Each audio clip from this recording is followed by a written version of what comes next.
everyone, it's the Grand Strategy Nerd bringing you a new GSN Reviews video.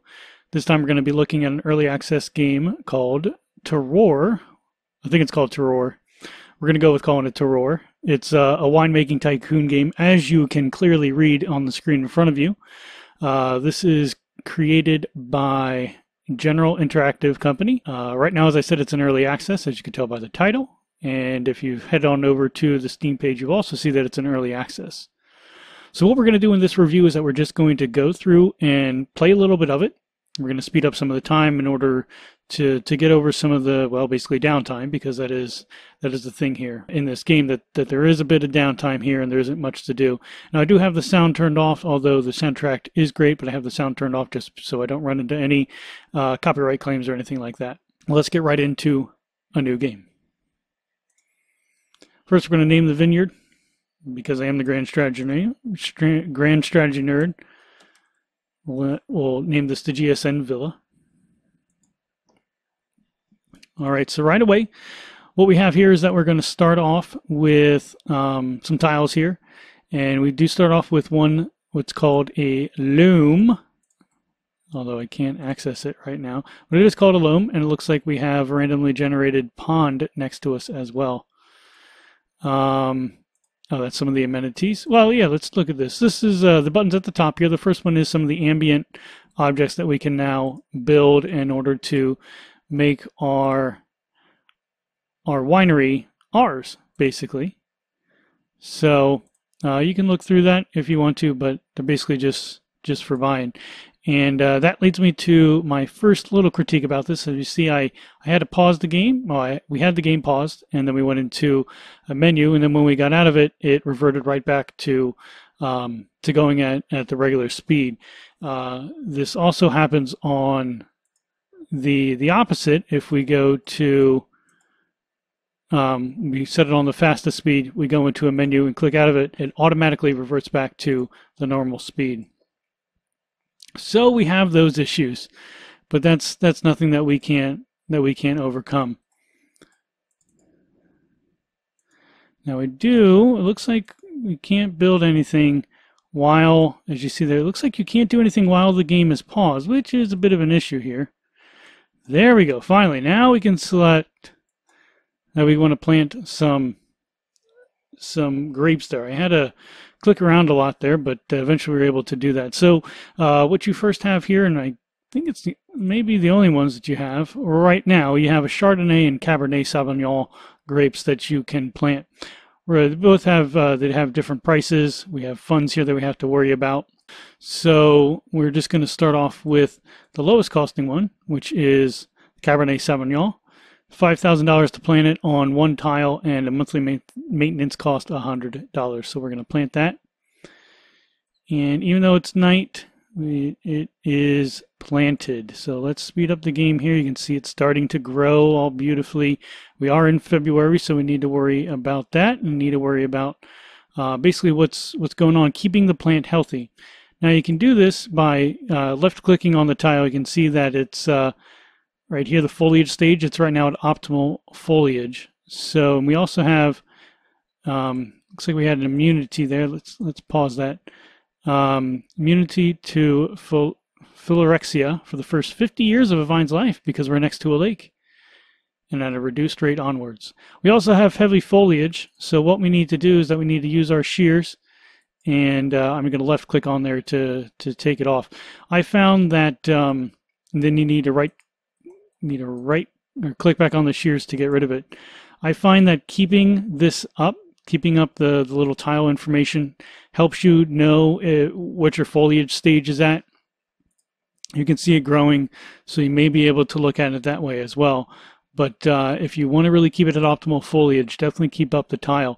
This would get a bit cumbersome as you go through and you had multiple tiles, but we'll just go through and deal with one now for this review. You also see that we had some a fungal rot up here on here, which is going to mean its yields decreased by 20% every month. You can see your total yield right down here in the bottom right above your funds. Right now it's a percentage basically, so it's 67% total yield. Not that we can do anything with it. We're not going to harvest it. We have to actually wait until it says that we can harvest it. Let's go back up, as again, I keep on forgetting that we have to speed it back up after going through each of the screens that pop up. I really wish that they would fix that. It does make it a bit annoying. So here we are in September. Optimal foliage, 72% yield. Let's go ahead and click on the harvest. All right, so here's our harvest report. Every harvest that you bring in from every loam has a harvest report, just basically to show you how the grapes fared out there in the field, in the vineyard. Acidity, sweetness, tannins, and body. And then, of course, let you know if any good things or bad things happened while the grapes were out there. So let's click on Done. And then we have to select a crushing process. Well, because we're so small of a winery here, only having one building, we have to go ahead and crush this by our feet. See that it does increase the tannins by 2, but that's something you can't avoid. You have to crush it somehow. All right, and now we're going to ferment it. Every 2 weeks of fermentation decreases sweetness by 1. So it all depends about what you want to, how we want to do it here. So we're just going to go less than 2 weeks. Basically makes it that you don't lose any sweetness. And as it says there, the perfection is only achieved through trial and error. So let's only do this for 1 month, which is basically we're going to reduce the sweetness by 2, and then we're going to speed this up. Nothing much to do here. This is one of the knocks on the game. I don't really mind all the downtime in it. Let you think about how bad your wine's going to be. All right, so let's click on the next one. Now we have to do some pressing. Now for every 10% juice you see, your acidity increases by 1. So do you really want to... I never really found a need to really press this a lot. We're going to leave it actually 100% free run juice here. And actually, there's nothing to press then if we're leaving it 100%. So then let's click on aging it. Softens the wine's tannins and acidity.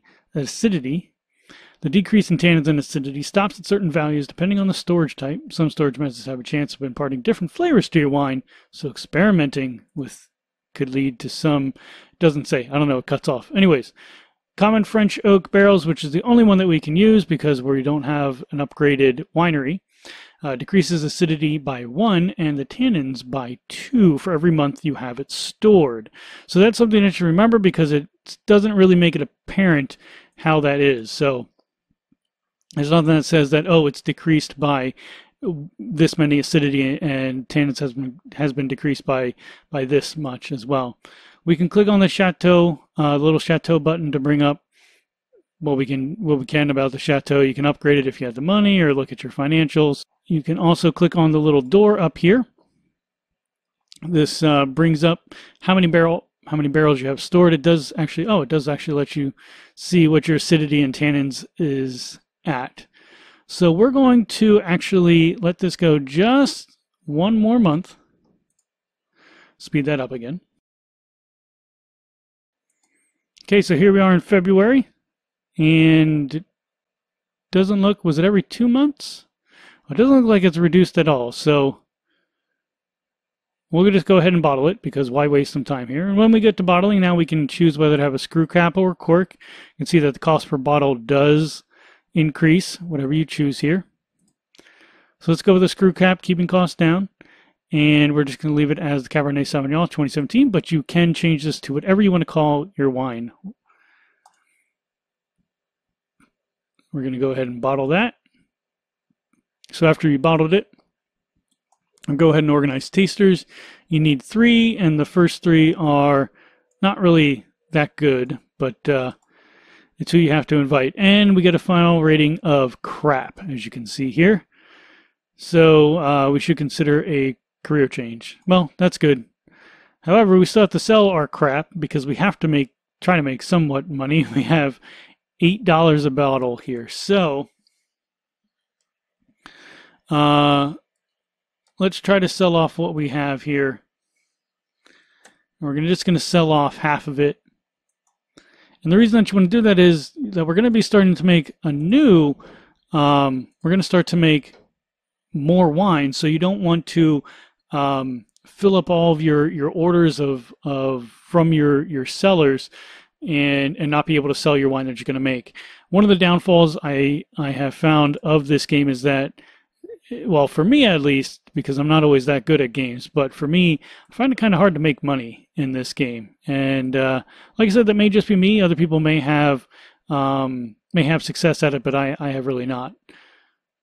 So we're going to go through here and see what else we can do. But really, in the end, this is your basic game. That is how Terroir works, or Terroir? Terroir? I don't know. We'll have to work on that. Well, let's go ahead and see how our bottles are selling. And I have to remember how to get to it. Let's go. Latest financial report. Revenue. Not too good here. We have total revenue of 0, and our net income is negative 13,600. Now you did see here that we have a lifetime revenue of 480, so I don't know what that's all about. Which one do you trust? I don't know, because they're different. All right, we got some optimal foliage going on here with our Cabernet Sauvignon. Our wine rot is back, which actually comes about fairly frequently, which is quite annoying. There's no way that I know of to get rid of it. It just is what it is at times. Oh, looks like it left on its own. Oh, there it comes back. Okay. Can't ever get rid of that wine rot. Well, it looks like we got some optimal foliage here for a good bit. Let's cut it back here. I don't know if it did it there. Oh, no, crap. Okay. Let's harvest that. Did it too much. And we basically have the same amount as it was the same as we did last time. So we're going to make another crap wine.